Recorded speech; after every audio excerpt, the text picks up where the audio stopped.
para organizar el mensaje y la conferencia de hoy, yo voy a hacer una introducción, digamos, de cuál es mi visión, de dónde estamos parados y cuáles son los grandes desafíos de gobernar en el siglo XXI. Yo soy una especialista en innovaciones de políticas públicas, entonces voy a enfocar mi conferencia en este tema. Yo creo que para todos el 2020 fue un año que nos va a marcar profundamente en nuestras vidas. Nadie va a pasar por este año sin haber tenido que tomar grandes decisiones. Estas son algunas de las imágenes de que creo que a todos nos dejaron estupefactos, ¿no? Cuando las vimos, de lo que fue de un día para el otro, porque literalmente fue el 13 de marzo de 2020 cuando supimos que la economía se iba a paralizar. En aquel momento creíamos, cuarentena, 40 días, un mes, 2 meses. Pasó más de 1 año y medio con todo esto.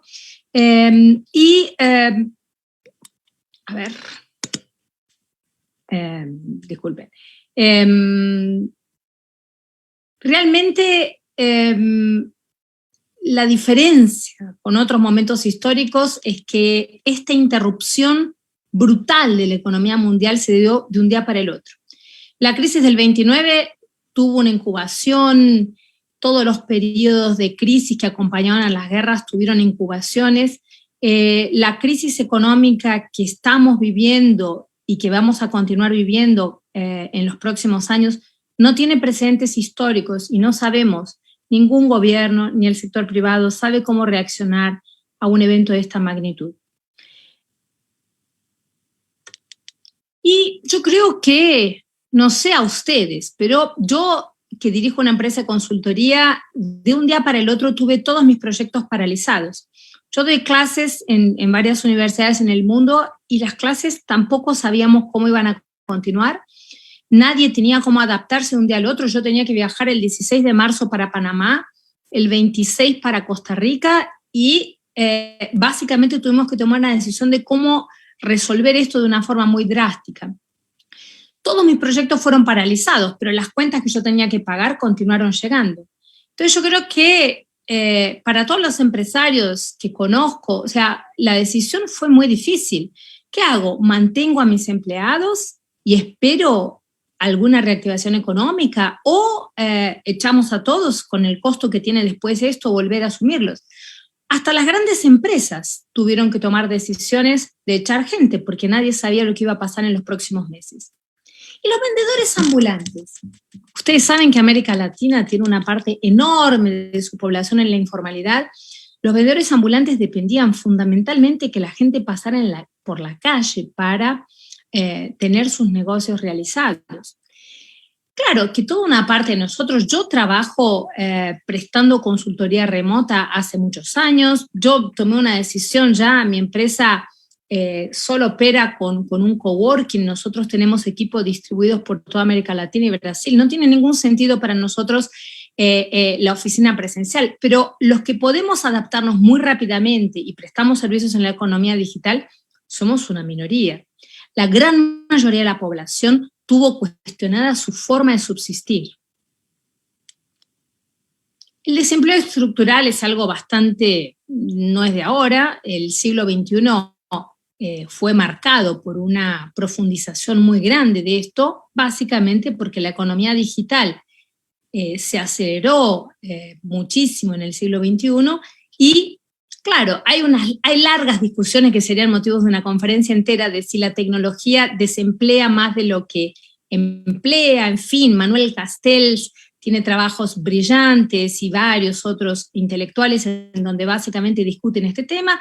Algunos creen que la tecnología emplea más de lo que desemplea, pero claramente hay un proceso diferenciado. O sea, cuando se dejaron de usar máquinas de escribir y se pasaron a usar computadores, claro que una parte de los empleados quedó desempleados también estructuralmente, pero una parte consiguieron ser absorbidos. La gran diferencia de la economía digital es que no absorbe a la gente que desemplea.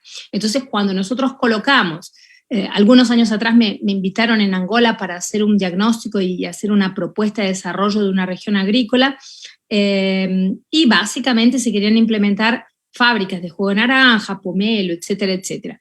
Y una de las cosas que las comunidades locales y el gobierno me colocaban, bueno, ¿cuántos empleos vamos a generar? Yo lamentablemente les decía, miren, la verdad, una fábrica hoy emplea 10 personas, 15 personas. No hay ninguna máquina que no esté conectada hoy a Internet, que no tenga operación remota. A donde se puede generar más empleo es en las actividades de apoyo, de diseño de embalajes, de marcas, etcétera. Pero la economía como un todo, en realidad desemplea mucho más de lo que emplea, y la característica es que de los empleos que abre exigen un nivel de calificación que no se corresponde con los empleos que deja de generar. Entonces, este desempleo estructural es algo que ya lo veníamos viviendo.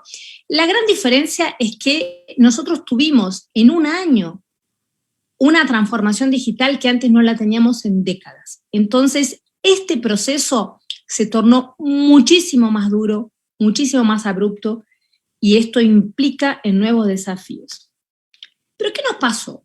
Una parte de la sociedad, solo una pequeña parte, realmente se pudo quedar tranquilo en su casa porque continuaría recibiendo el salario en día, trabajase o no trabajase.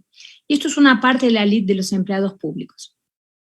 Brasil es un país un poquito más duro con esto. Nosotros tenemos reglas de protección muy importantes sobre el sector público, y básicamente somos el cuarto, en realidad el primer país en el mundo de los 4 que pagan muchísimo más al sector público que al sector privado.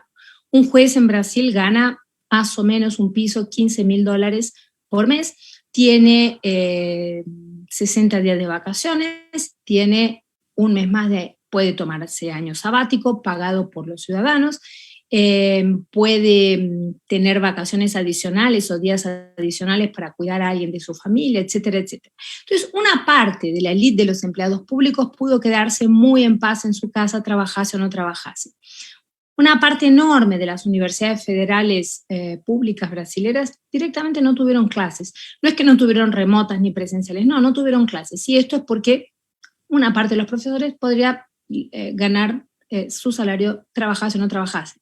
Entonces yo creo que esta situación de los dos mundos, ¿no? El mundo protegido de una parte del sector público y el mundo del resto de la sociedad que paga sus salarios, se abrió demasiado, y esto no tiene solo que ver con ingresos, sino tiene que ver también con la injusticia en el término de las protecciones, que esto es algo de que la crisis del COVID lo puso de una forma muy clara. La cantidad de empresas que quebraron y no se van a recuperar, la cantidad de restaurantes en el mundo que han cerrado y que no van a volver a abrir, ecosistemas enteros como el de turismo, que realmente no parte solamente de los hoteles, de las compañías aéreas, no, de todo el ecosistema, el taxista que lleva turistas, el que vende billutería en la calle, etcétera, etcétera. Ecosistemas enteros de la economía mundial están totalmente destruidos y sin capacidad de recuperarse.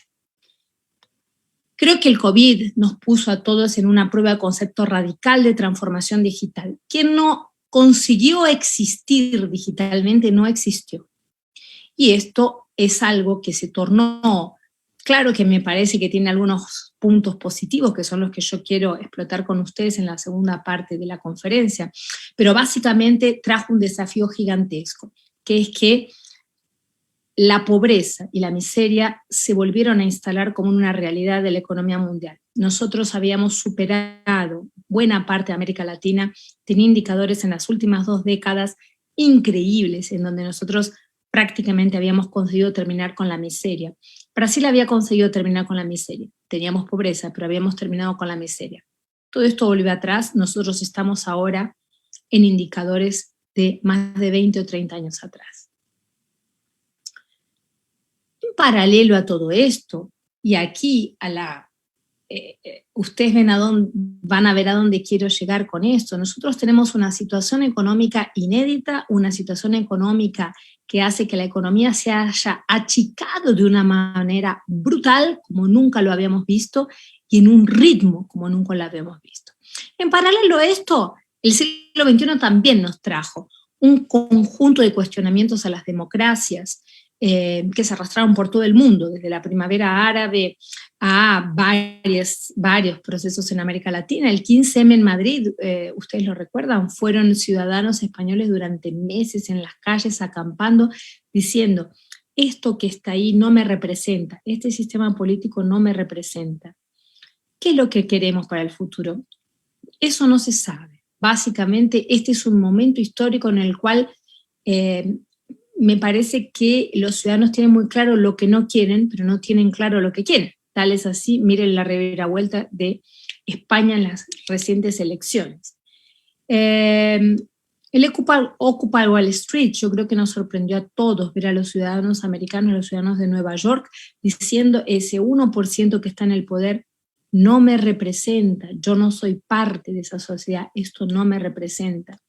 Brasil, nosotros desde el proceso del impeachment a los procesos de movilización de 2013, en donde básicamente lo que hubo fue un aumento del boleto del transporte público y llevó a millones de brasileños a las calles a decir, ese gobierno que está ahí no me representa, yo quiero otro gobierno, y esto fue antes del proceso del impeachment. Entonces, nosotros tenemos a ciudadanos movilizados que además nos dicen otra cosa, nos dicen, miren, nosotros queremos muchísimo más que salud, educación y seguridad, nosotros queremos una diversidad de derechos, entonces nosotros tenemos movilizaciones de ciudadanos que exigen una nueva generación de derechos, desde la igualdad civil hasta hospitales veterinarios. Entonces el ciudadano quiere muchísimo más. Y hay otra cosa, este ciudadano no quiere más participar plebiscitariamente de las elecciones cada 4 años. Quiere tener mecanismos de participación ciudadana y estos son lo que las movilizaciones nos exigen. Chile, creo que nos sorprendió a todos. ¿Quién se podía imaginar que en 2019 los ciudadanos chilenos, teóricamente, los más integrados de la región, con la OCDE, en donde había un Estado más maduro institucionalmente, salieron a las calles en escenas que nos sorprendieron a todos, tomando barrios enteros de la clase A, diciendo esto que está ahí no me representa, ese Estado está en crisis.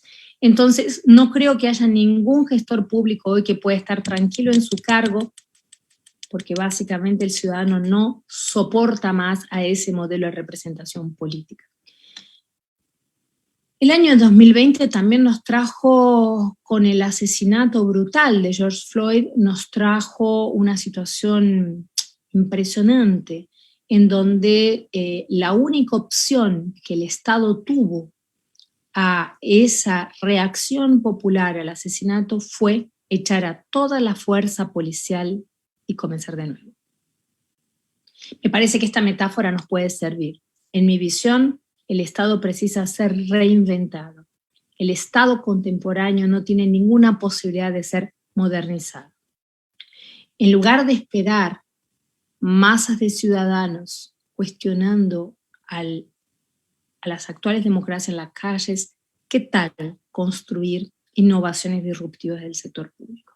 Esta es mi propuesta y en esto es lo que yo vengo trabajando hace más de 20 años.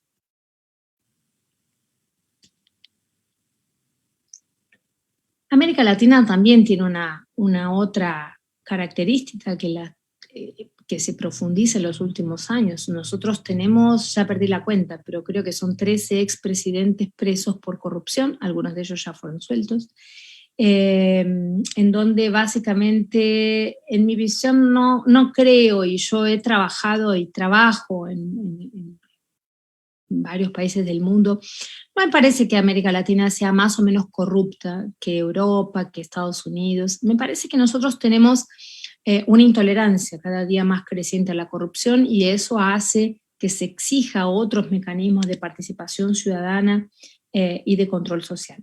El ecosistema tecnológico que nosotros teníamos y en las movilizaciones lo que veíamos en 2005, miren la cantidad, poquísimos años que han pasado, y esto es uno de los motivos por los cuales las democracias están siendo cada día más cuestionadas, porque el ciudadano tiene una capacidad de informarse muchísimo mayor y básicamente un ciudadano árabe que indignado coloca fuego en sí mismo, se incendia a sí mismo, se transforma en un evento que podría estar en mi barrio de al lado, aquí en San Pablo, porque básicamente la Internet lo que nos permite es que esta especie de plaza pública que es la Internet sea una realidad para todos nosotros. Entonces el mundo es uno solo y las ondas de indignación y de esperanza también son unas solas.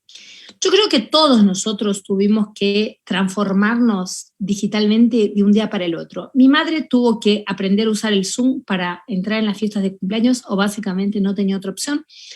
Los jubilados argentinos tuvieron que aprender de un día al otro a usar monedero electrónico porque básicamente el Estado no les permitió más hacer retiradas físicas de papel moneda, que era una característica de esa cultura. Y yo creo que todos ustedes tienen ejemplos de lo que fue la transformación digital de un día para el otro de nuestra vida. Pasamos a comprar fruta por WhatsApp, pasamos a todos los restaurantes, chicos o grandes, tuvieron que adaptarse y tener deliveries virtuales. Esto demostró que el ciudadano y las empresas estaban listos para relacionarse digitalmente con el Estado y entre ellos. El Estado no tiene la menor posibilidad de darse el lujo de no provocar una transformación radical, profunda e inmediata.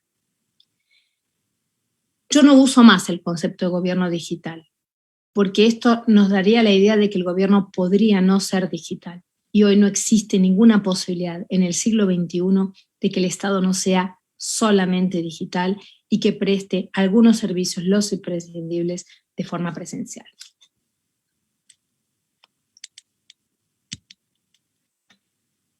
El Estado contemporáneo, y me parece que esto cada día más, dejó de ser lo que era el vigilante nocturno que proponía Stuart Mill y los liberales y se transformó en una niñera omnipresente que nos cuida hasta de lo que no necesitamos. Y en esta visión crítica se encuentran tanto desde Noam Chomsky, los anarcocomunistas, los criptocomunistas, todo el ala que hace una crítica desde la izquierda, hasta los anarcocapitalistas y los liberales más tradicionales, en donde básicamente todos conseguimos ver lo mismo. Este Estado es un Estado omnipresente que no tiene más posibilidad de continuidad. Y aquí algunos números que nos muestran de lo que estoy diciendo no son solo opiniones. El gasto público aumentó en los últimos 20 años el doble que la población. El Estado contemporáneo no cabe en la economía contemporánea, esto ya hace mucho tiempo. Después de la crisis del COVID, no hay la menor posibilidad de que continuamos manteniendo un Estado de este tamaño que crece a cada día. Yo no sé cómo están ustedes, pero recuerdo que en la época del gobierno de Dilma Rousseff, en el 2014, Brasil tenía más de 40 ministerios, lo cual es una aberración histórica, institucional. Es imposible gobernar 40 ministerios. Un presidente no tiene la menor idea de quiénes son los 40 ministros, sus viceministros, sus directores, etc. Ecuador superaba esa cantidad de ministerios. Ese Estado que creció de una forma desproporcional y que tiene una inercia increíble en el mantenimiento de las instituciones, definitivamente no cabe, porque es un Estado que engorda, no que crece, y la sociedad del siglo XXI no tolera más esto.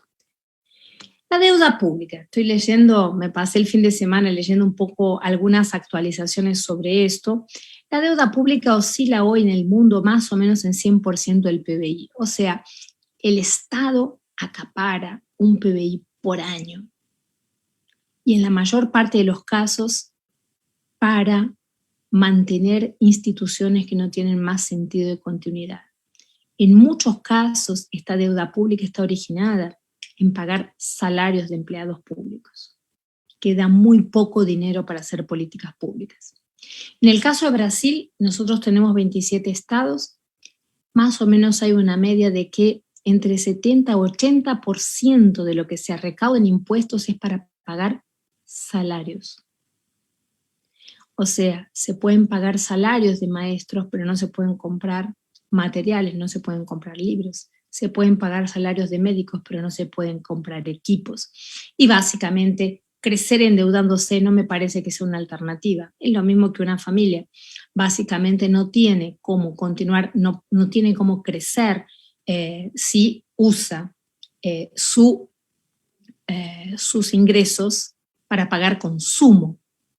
Y básicamente, uno de los grandes problemas es que esta deuda aumenta para pagar consumo, no infraestructura. Y nosotros sabemos que América Latina necesita un boom de crecimiento de infraestructura. 1666, gran incendio de Londres, prácticamente 2/3 de la ciudad fueron quemados. ¿Cómo se resolvió esto? Y no fue abriendo nuevos destacamentos de bomberos.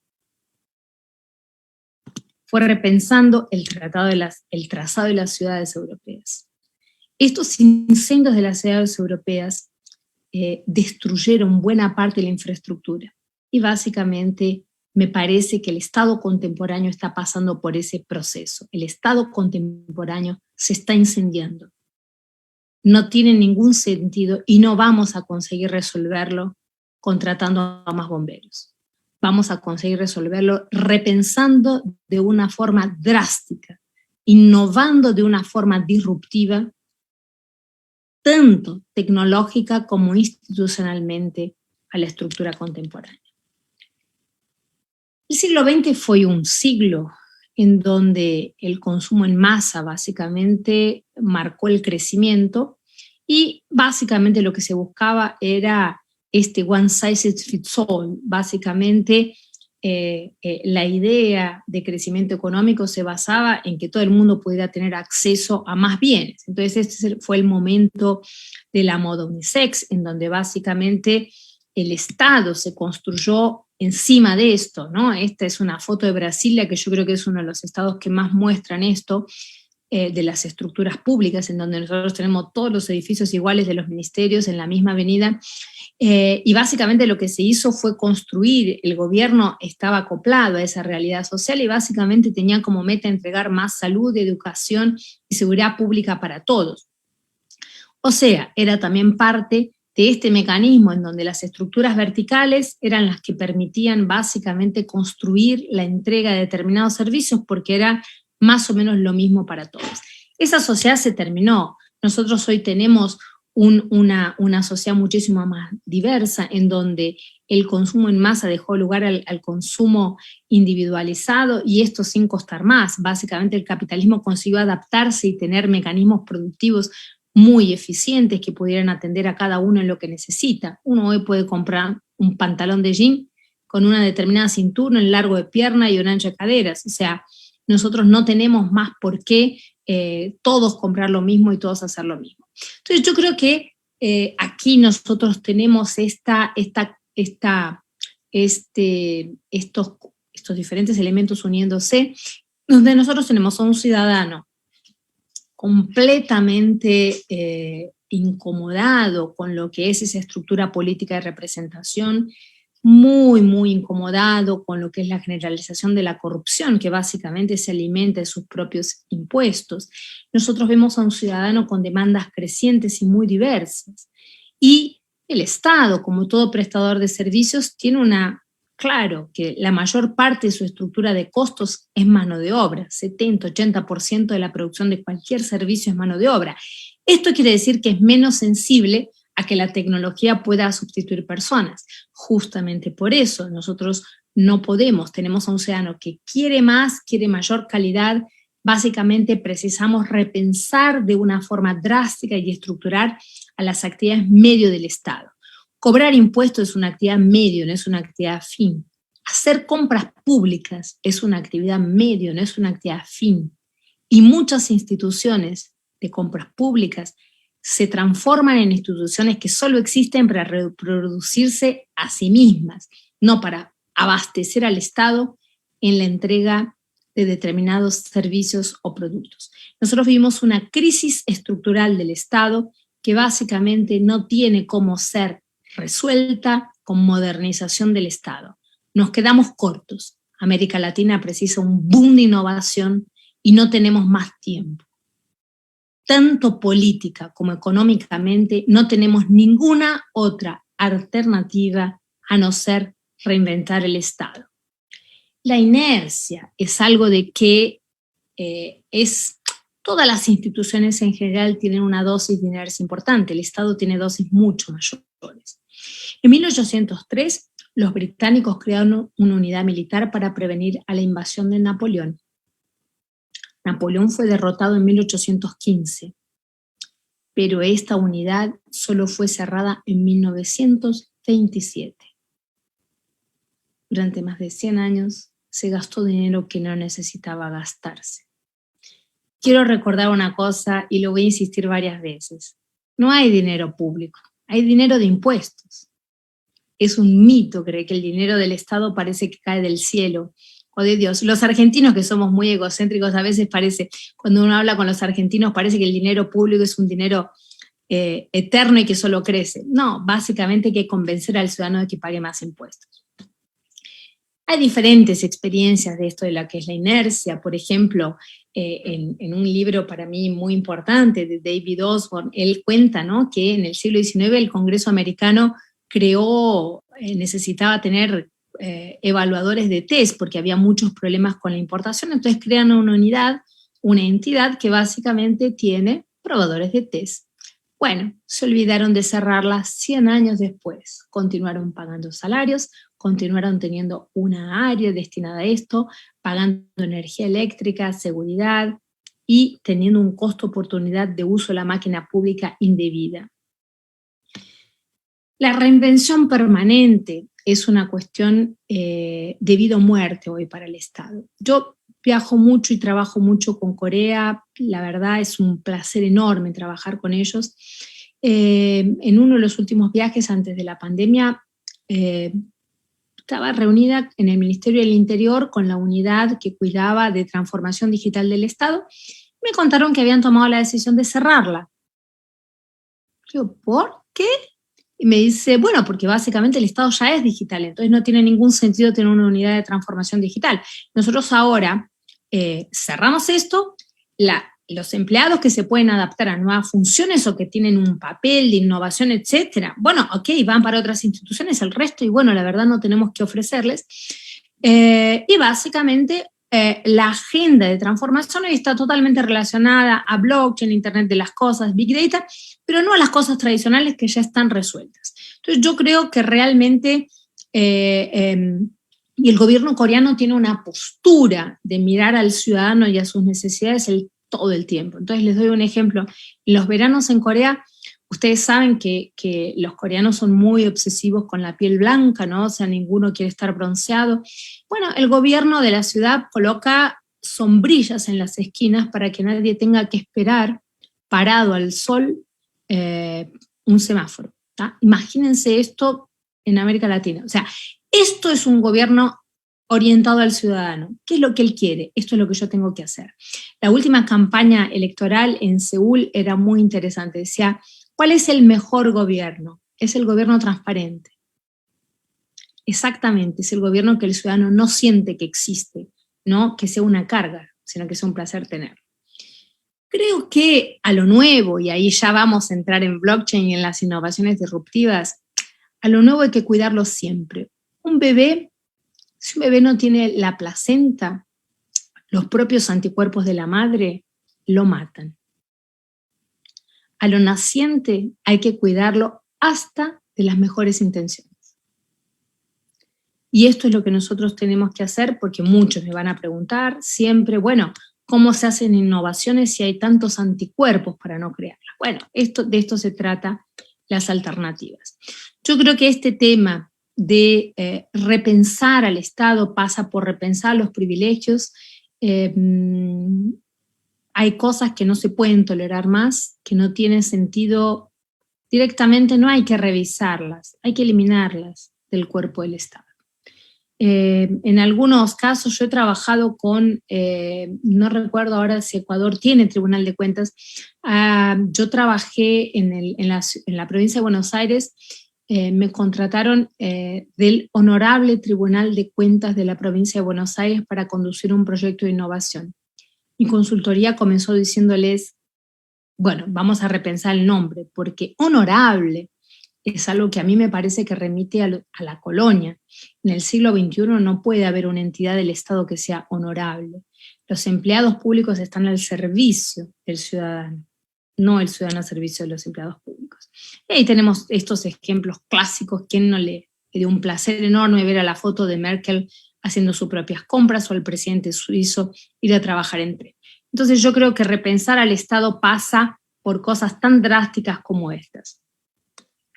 Entonces, este siglo XXI, y ya entrando aquí un poco en lo que es el blockchain, básicamente es un siglo completamente diferente en términos tanto de la aceleración de la transformación digital que ya venía, como los nuevos modos productivos, como nuevos criterios. Entonces, bueno, Uber es el mayor entregador de servicios de transporte y no tiene ninguna propiedad de vehículos.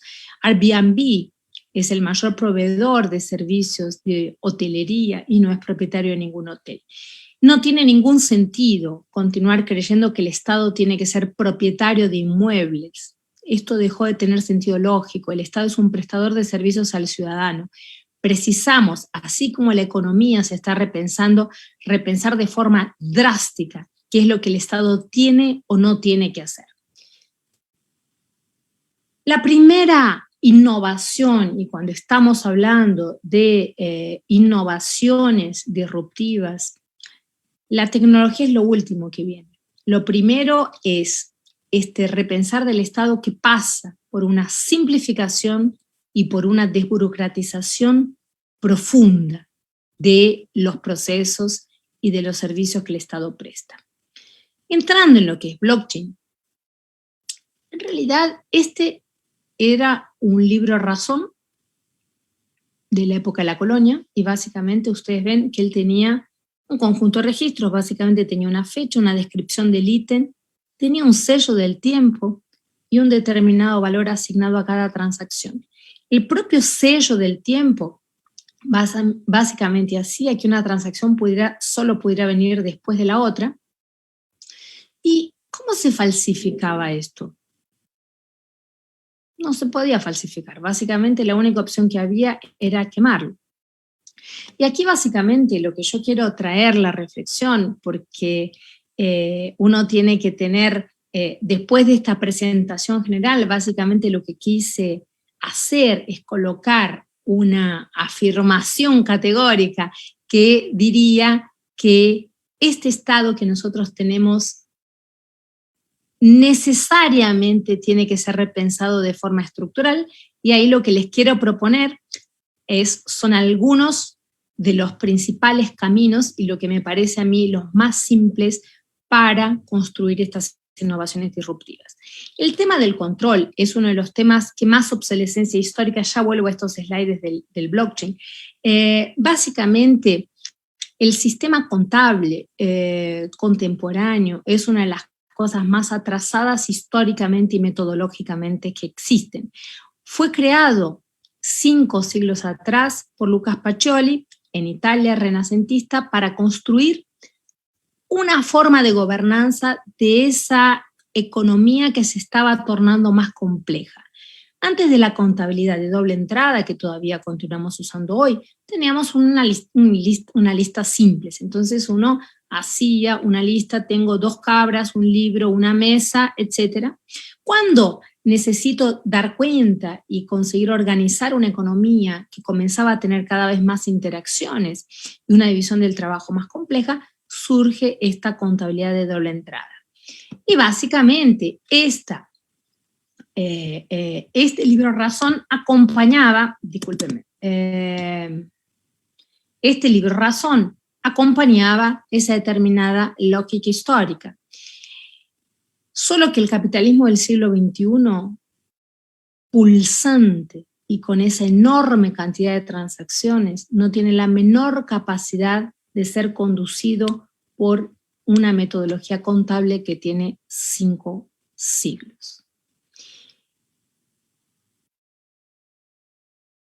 ¿Y qué es lo que pasa con esto? ¿Y por qué este fantasma de la corrupción nos asola cada vez más? En primer lugar, yo creo que No necesariamente es verdad que el principal problema de América Latina sea la corrupción. A mí me parece esto que también es una construcción de los medios. A mí me parece que mucho de lo que nosotros tenemos es una eficiencia de gestión pública tan importante o cuanto la corrupción en términos de impactos económicos.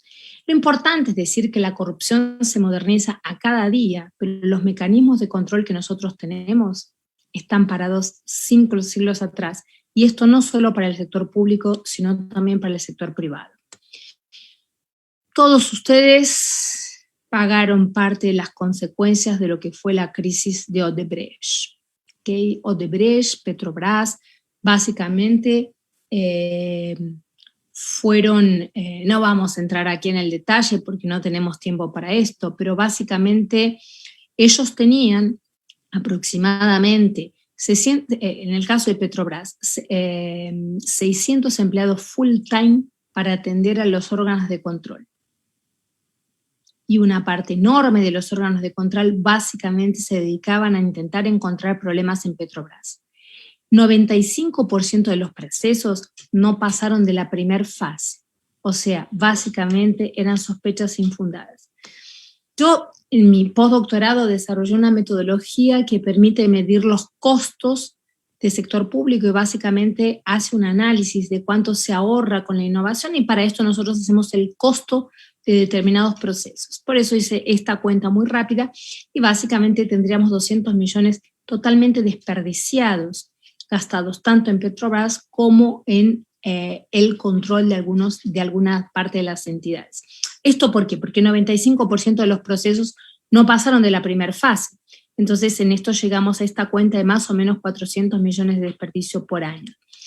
Pero todos ellos eran auditados, y eran auditados en el caso de Petrobras por la Pricewaterhouse, en el caso del Banco de Brasil era auditado por KPMG, todas las entidades públicas eran controladas por el Tribunal de Cuentas de la Unión y por los órganos de control. No fue falta de control. El tema es que el sistema actual de contabilidad y de control es fraudable. ¿Esto por qué? Porque los datos son generados, almacenados, tratados y solo después publicados por quien será auditado. Por esto es que la característica central del sistema es que es fraudable. La corrupción se da porque tenemos un sistema totalmente obsoleto y desfasado históricamente. Por lo tanto, no podemos solamente modernizarlo. Precisamos repensarlo de una forma totalmente estructural. Las entidades de control actual son como médicos forenses. Básicamente desenterran un muerto y sabe si se murió por una bala calibre 38 o fue apuñalado o fue envenenado. Pero a mí me parece que nosotros tenemos que prevenir a las muertes.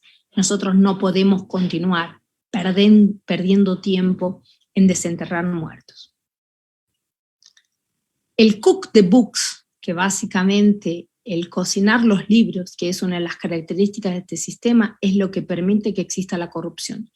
Nadie puede hacer corrupción si es auditado en tiempo real. La corrupción se da porque después de un año se pueden cerrar balances o revisar cuentas y hacer publicaciones y cerrar valores de activos, pasivos, etcétera, etcétera. Básicamente, esta es una de las características centrales. Lleva un tiempo para ser cerrados los números y solo después de esto son auditados. En esto es que reside el cook the books. Y les prometo que ya llego a blockchain, pero básicamente no puedo no dejar de comentar la nueva ley de Ecuador de corrupción. La verdad, con todos los que los quiero, me encantaría poder ayudar y me gustaría mucho ayudarlos a pensar en cómo esta ley puede servir efectivamente para combatir la corrupción. A mí me parece que la ley se enfoca excesivamente en el castigo, detalla cantidad de años de pena para cada una de las cosas, en fin. Pero la verdad, yo haciendo una lectura inicial de la ley y viendo, porque la ley contempla todo, ¿no? La cantidad de instituciones que tienen que ser involucradas en cada caso, etcétera, etcétera. Yo creo que desde que existe un determinado acto de corrupción o que sea denunciado, hasta que todas esas entidades consigan hacer la auditoría y el control, por lo menos pasan 5 a 10 años, en donde el crimen por lo menos va a estar sin castigo. Y ¿saben lo que a mí me parece más grave? De que los niños de clase C y D que necesitan del dinero del Estado para no continuar en la miseria, la cantidad de gente que va a necesitar de políticas públicas para reactivar la economía, la cantidad de dinero que vamos a necesitar en salud, nosotros no nos podemos dar el lujo de pagar ese costo de oportunidad. Nosotros precisamos eliminar a la posibilidad de la corrupción. Si el gobierno digital era una vacuna contra la corrupción, el blockchain es un remedio. Tornar a la corrupción, que exista la corrupción utilizando una transformación tecnológica como blockchain es prácticamente posible. Yo leí la obra completa de Foucault, fui profesora de Foucault muchos años atrás, y a mí me parece que cuando yo leí hoy la nueva ley de Ecuador, recuerdo mucho de cómo comienza Vigilar y Castigar, en donde básicamente él consigue describir el suplicio de Damien y él cuenta, o sea, ¿qué es lo que nos está diciendo con esto? Básicamente, el poder del rey era un poder que tenía tan poca capacidad de control que básicamente tenía que demostrar que cuando aparecía era contundente y básicamente lo que se hacían eran los mecanismos de suplicio y de tortura. Este poder se demostraba que inclusive el rey tenía el poder de vida o muerte, porque él podría perdonar o no a un condenado. Básicamente lo que él nos cuenta es que una de las evoluciones en términos de control que construye el capitalismo, que es el panóptico, básicamente es muchísimo más efectivo para controlar una sociedad como era el capitalismo que se estaba desarrollando. Entonces el panóptico sirve para controlar desde obreros a estudiantes, a etcétera, etcétera, absolutamente todas las instituciones que nos caracterizan. Ya en la historia de la sexualidad, en el volumen 1, ya Foucault empieza a ver, y esto pena que fue pocos años antes de morirse, lo que era el biopoder, que básicamente es una capacidad de introyectar al control y construir nuevos modelos sociales. Bueno, a mí me parece que nos quedamos mucho en esta todavía, en el mecanismo del poder del rey, que cuando lo mostramos tiene que ser contundente y dramático, etc. Pero no es efectivo. Y por otro lado, tampoco es muy aplicable, porque en la verdad esa cantidad de detalle, la ley es extremadamente bien intencionada. Yo me pregunto cómo van a hacer para implementarla. Entonces, ¿cómo se resuelve? Básicamente, les doy un ejemplo. La policía militar en Brasil tenía una característica bastante complicada, que mataba básicamente muchísimos más jóvenes negros que cualquier otra cosa. Claro, desde ya que había muchos mecanismos de control, de corregiduría interna de la policía, había carácter punitivo cuando se demostraba que se había asesinado sin tener pruebas suficientes de que era un criminal o que estaba portando armas. La verdad, acá pasamos discusiones 20, 30 años de cómo resolver esto, si los castigos tendrán que ser más pesados, menos pesados, etc. ¿Saben cómo se resolvió efectivamente? Se colocaron cámaras en cada uno de los policías que se accionan automáticamente y no depende de ellos cuando ellos empiezan a trabajar. Por lo tanto, 100% de sus acciones son filmadas en tiempo real. En el primer mes cayó a 0 la cantidad de asesinatos a ciudadanos, a 0. Y esto me trae mucho, me recuerda una charla. Otro de los gobiernos con los que conversé mucho en los últimos años fue con el gobierno de Estonia, que es un gran ejemplo, hoy uno de los gobiernos más maduros digitalmente del mundo. Y básicamente yo les preguntaba, ¿pero cómo hicieron ustedes para trabajar este tema de la corrupción? Porque ellos están en el medio, ¿no?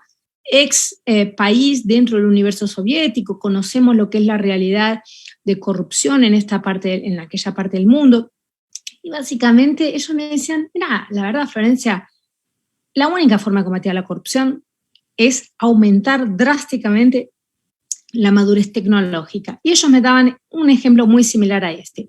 Que un policía pare a un ciudadano que está con exceso de velocidad en la ruta y el ciudadano le ofrezca dinero y que el policía acepte. La verdad, nosotros también nos puede pasar lo mismo. ¿Qué es lo que nosotros hacemos?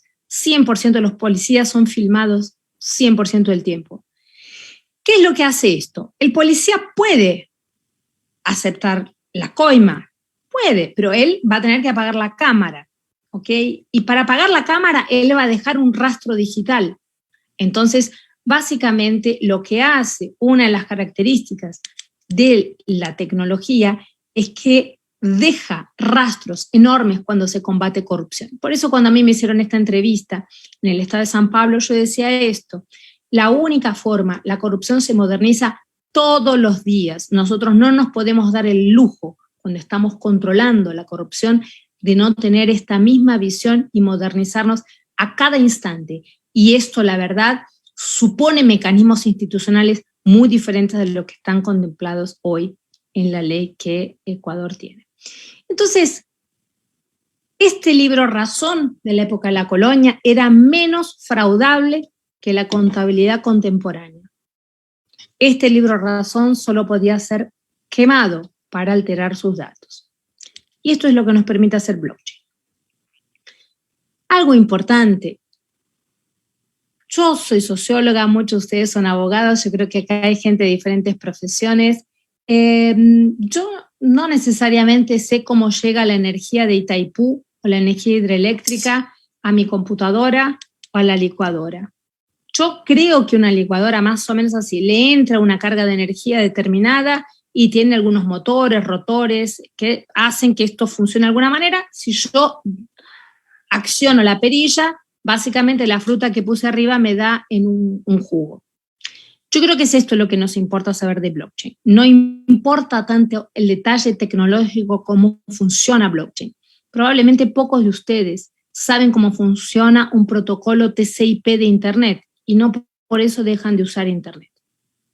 Entonces, en blockchain lo que nos importa y en lo que yo quiero enfocar el resto de mi conferencia es para qué nos sirve blockchain, y para tornarme más didáctica lo que voy a enfocar es en los temas de control fundamentalmente, y una de las cosas fundamentales que está abajo de lo que es toda la corrupción, que son las compras públicas. Entonces, básicamente, el abordaje de los temas de blockchain es entender de que cómo podemos hacer hoy control, contabilidad y compras públicas usando blockchain.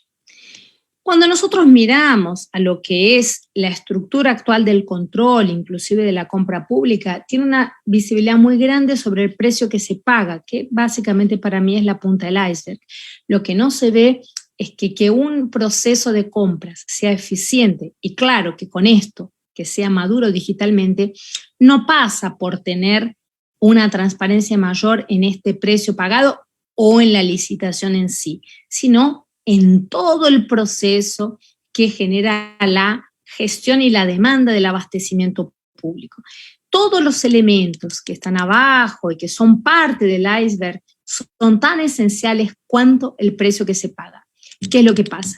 Que los órganos de control en general, la contabilidad actual y los órganos de control actual se enfocan fundamentalmente en esta camada superior, que es en la formalidad del proceso, en cuántos sellos, cuántas firmas tienen, cuál es el precio que se paga, pero no consiguen ver ni el costo total de propiedad, ni a dónde se origina efectivamente la corrupción, que definitivamente no es el proceso licitatorio.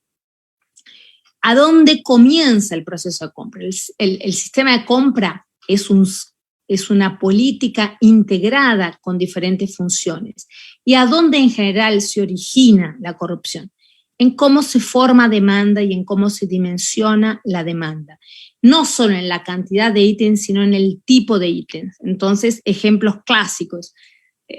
Clientes que me contrataron y gobernadores que estaban asumiendo, secretarios, y tenían un proceso de compra de vehículos para la policía. Dentro de ellos había 40 4x4, 30 pick-up, lo que había diferentes descripciones de ítems. ¿Y qué es lo que miran en general el proceso? Es que básicamente se pague el menor precio posible y que el proceso sea seguido. Pero la pregunta inicial es, ¿será que necesitamos comprar esa cantidad de autos? Es más, ¿será que es necesario que el Estado compre vehículos o puede tercerizar la gestión de la flota? Es más, ¿tiene sentido que el Estado tenga vehículos para transportar a funcionarios públicos del área medio de gobierno, directores de hospitales? ¿O será que tiene más sentido usar sistemas como Uber? Entonces, cuando nosotros estamos hablando de dónde se origina la corrupción, se origina en cómo se forma esta demanda, cómo se generan catálogos, ejemplos claros de esto. Cuando uno tiene una lista de ítems, pero sin una limpieza de catálogo, no sabe lo que está comprando. Y a mí me pasa siempre que yo cuando inicio un proceso de consultoría de compras públicas, le digo, a ver, dígame, ¿cómo usted compra paños de limpieza? ¿Cómo usted compra franelas? Y a mí dicen, a ver, ¿por qué? Y ahí vemos, ¿no? Entonces hay así, paño de 40 por 50 blanco, paño de 30 por 20 azul, paño. Todos estos ítems, yo no tengo ninguna forma de tomar una decisión de eficiencia y de eficacia de compras públicas si yo no tengo criterios lógicos que comparen lo que estoy comprando. Y este es uno de los mecanismos más efectivos de inicio de corrupción, la descripción de los ítems de un catálogo. Básicamente, el tío del primo del sobrino le dijo que insertara un ítem descrito de determinada forma. Y es esto uno de los mecanismos más importantes por los cuales entra la corrupción y se atomiza. La otra gran fase, las licitaciones en toda América Latina, en la mayor parte del mundo, ya son electrónicas hace 10, 15 años. Por lo tanto, ya tenemos mecanismos de control de que la corrupción no se dé en el proceso licitatorio. La corrupción se da en otros lugares. Se da también en cómo se hace la gestión de los contratos. Cuando se termina de hacer una licitación, básicamente se genera un contrato que tiene cláusulas que son corregidas después discrecionalmente. Entonces, si había una tasa de administración de 5% y después se altera a 5,2%, etcétera, etcétera, es aquí a donde drena el dinero de la corrupción. Entonces, mirar este proceso integral, y aquí les voy a dar un ejemplo de cómo blockchain nos cambiaría de forma drástica a la compra pública. Hay dos extremos de la compra pública en términos de complejidad, básicamente lo que es la gestión de obras, que es uno de los mecanismos. Bueno, lo de Odebrecht fue esto.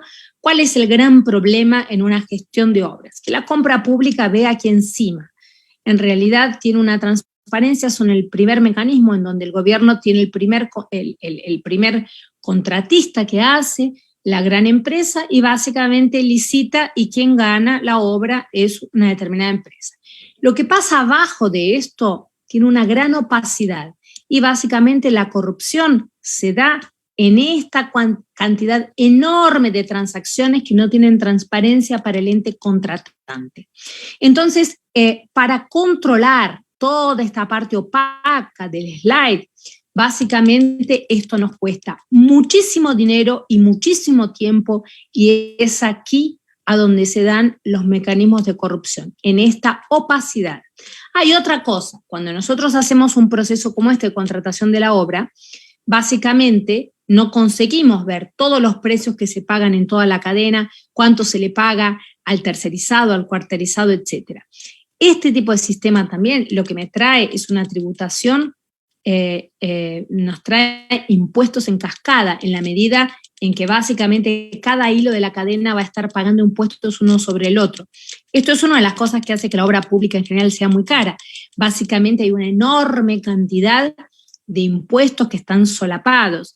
Hay tarifas bancarias una sobre la otra. Esta gran opacidad, hay un aumento de los precios unitarios sobre los cuales no se tiene visibilidad. Hay una falta de gestión del proceso integral de la obra pública, en la medida en que solo se le paga al primero y el primero le va pagando a los otros. Entonces, la garantía de la eficiencia y de la gestión en tiempo de toda esa cadena no la tiene ni el Estado ni los bancos de desarrollo, que son los que están en el punto de la cadena y que tienen el interés en la ejecución eficiente de la obra. Hay un incentivo también al trabajo descentralizado, sin foco común, con una gran asimetría en los diferentes valores del presupuesto. Todo esto es lo que determina que haya o no corrupción, y muchas veces la corrupción y los errores de gestión se parecen mucho en cuanto a los efectos económicos que ellos tienen. Entonces, ¿cómo se podría resolver esto de otra forma? Básicamente cambiando de paradigma, eliminando intermediarios y permitiendo una gestión integrada y transparente de todos los pagos de toda la cadena. Esto quiere decir, terminamos la fase de cimientos. Ok, en un pago se puede pagar, con una aprobación se pagaría la cadena entera y no solo al primero para que vaya haciendo los pagos en cascada. ¿Y saben qué es esto? Esta es una de las herramientas, es una de las posibilidades de uso de blockchain. Básicamente esto se llama smart contract. Básicamente contrato inteligente, y lo que permite hacer un smart contract en realidad es la forma que el smart contract se parece mucho, en realidad es un software. Básicamente las máquinas tienen algunas cosas que son muchísimo mejores que las humanos. Una de ellas es que ellas son binarias, básicamente, pero una máquina es blanco-negro, sí o no. Entonces, básicamente, en una orden de pagos no hay ninguna intervención humana para favorecer al A, al B, al C, para pagarle primero a uno, al otro. Y uno de los temas centrales para eliminar corrupción es que haya una transparencia total desde el proceso que se genera la demanda hasta el pago. La intervención humana es la que nos permite que haya errores o corrupción. Entonces, básicamente, un contrato inteligente lo que nos permite es tener una automatización total.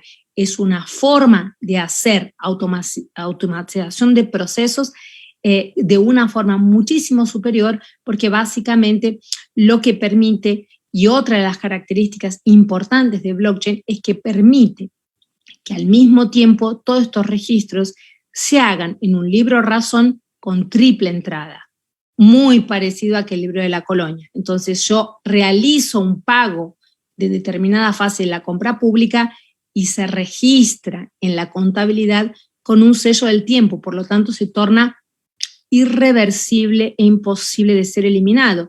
Esto hace de que sea una de las características que hace que sea prácticamente imposible cometer corrupción, porque tendría que tener un planeamiento perfecto de todos los actores que están involucrados en el proceso anteriormente, y la corrupción no se da así. La corrupción se da cuando se pueden ajustar valores, contratos y características de determinado sistema. Entonces, una de los primeros usos más importantes es este del smart contract. Algunas semanas atrás estaba hablando con un tribunal de justicia en Brasil que está con un proceso de innovación muy grande, y básicamente cuando charlábamos de esto, de la opción de los contratos inteligentes, uno de los jueces y de los desembargadores me decían, es que claro, Florencia, es que el contrato inteligente lo que permite es eliminar una enorme cantidad de trabajo posterior de control interno y externo, porque básicamente un contrato de este tipo no puede ser alterado y por definición es auditado en tiempo real por todos los stakeholders, por todos los participantes, incluido el ciudadano. Entonces, tecnologías de este tipo nos permiten al mismo tiempo hacer una gestión muy efectiva de todo el proceso, nos permiten hacer un proceso de pago con alta madurez digital, nos permite registrarlos en un libro razón, nos permite controlar todas estas, ser controlado por todos los actores al mismo tiempo. Y otra característica muy importante, que permite introyectar al control antes de que todo esto suceda. Justamente, todas las reglas de negocio, todas las reglas de control están establecidas en el momento previo que el contrato comienza a ser ejecutado. Por lo tanto, en realidad, el control ya fue dado en la regla de negocio. La regla de negocio, y por ser un software, es sí o no, básicamente no tiene cómo ser alterada. Esto garantiza una economía brutal de recursos, de tiempo y de costos de oportunidad, porque dejamos de gastar dinero en controlar corrupción para usar ese tiempo de una forma más efectiva en prevenir o en eliminar la corrupción. Un otro segundo ejemplo de lo que se puede hacer también con blockchain es lo que son las cajas chicas. Las cajas chicas son otro sistema que drena una cantidad enorme de dinero y de tiempo social para controlarlo. En general, se compra mucho, son mucha cantidad de transacciones de valores muy pequeños. Esto hace que sea más caro controlar que efectivamente lo que se compra. Para comprar $30 de leche, gastamos por lo menos $200 o $300 en todo el proceso de control. Además, esto se suma que todavía hay algunos países de América Latina, no sé cómo está Ecuador en este momento, que todavía circula papel moneda para hacer estas pequeñas compras. El papel moneda es algo carísimo de ser controlado y además, para transportar papel moneda tenemos que utilizar vehículos, tenemos que tener seguridad, etcétera, etcétera. ¿Cuál es un ejemplo de uso de blockchain para lo que sería cajas chicas? Discúlpenme, pero mi perra no es muy obediente y nunca ladra, me está ladrando en este momento. Un segundo que voy a cerrar la cámara para pedirle que se calle.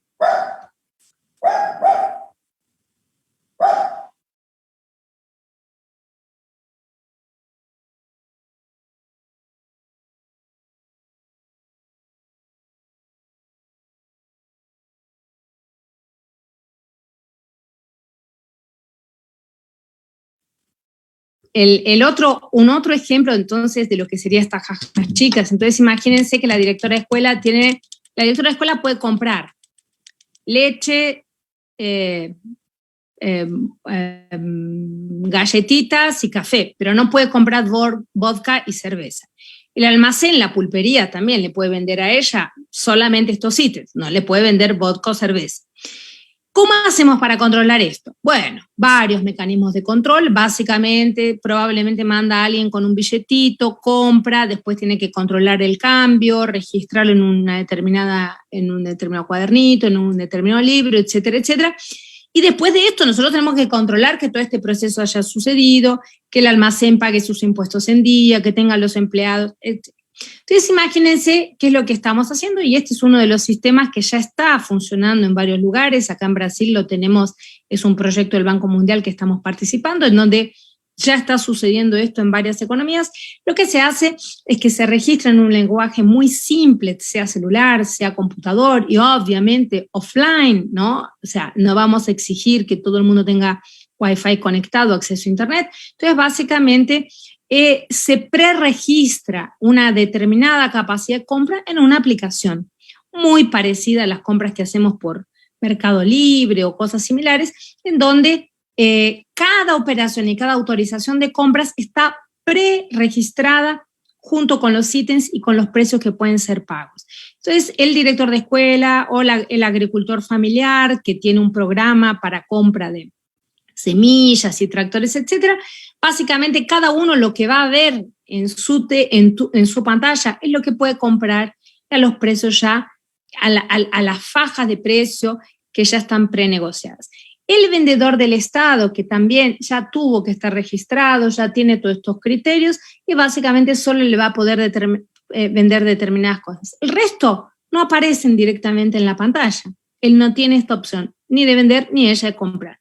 Básicamente se realiza la transacción, se hace esta capacidad de pago, que en este caso es tokenizada, pero digamos así, se hace una transferencia de recursos determinada que no es en cash, es una capacidad de pago, digamos. Esta operación es registrada en un libro razón, cierra la contabilidad de esta entidad, tanto de uno como del otro, y básicamente el pulpero, la tienda, etcétera, después tiene cómo recuperar este pago que tiene acreditado en la institución financiera y transformarla en la moneda del lugar. Este es un otro sistema de utilización de blockchain que nos permite hacer varias cosas al mismo tiempo. Nos permite eliminar la posibilidad de que suceda la corrupción, porque ni siquiera me da la alternativa.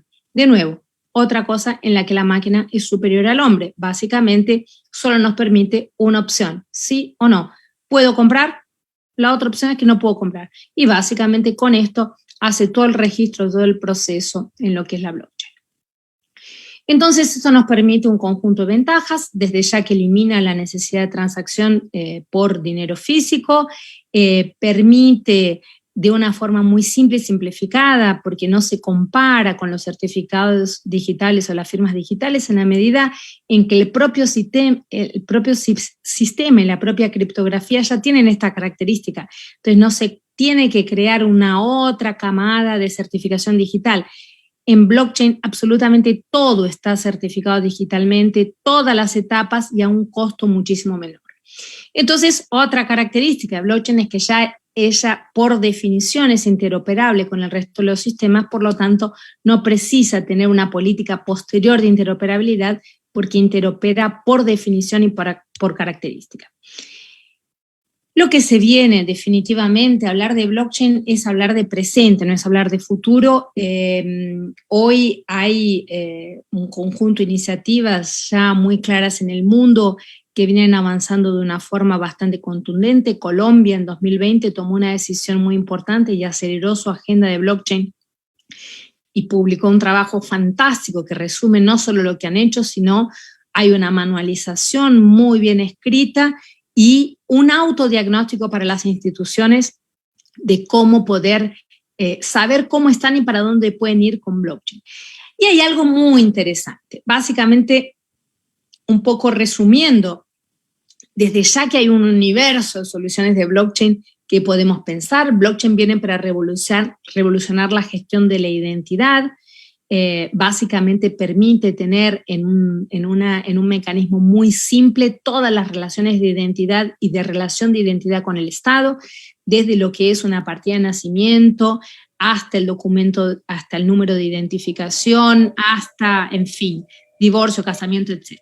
Entonces, básicamente, blockchain permite embeber de control interno-externo cada política pública de una forma simple y madura digitalmente, diezma costos de transacción, básicamente porque elimina la necesidad de tener grandes instituciones pesadas de control posteriores, no necesita tener, y ya estoy cerrando, Edgar, no necesita tener terceros de confianza, básicamente porque la blockchain es una nueva sintaxis para organizar la economía digital que tiene como una de sus características ser distribuida y aleatoriamente, por lo tanto no necesita que el Estado ocupe ese papel como notario.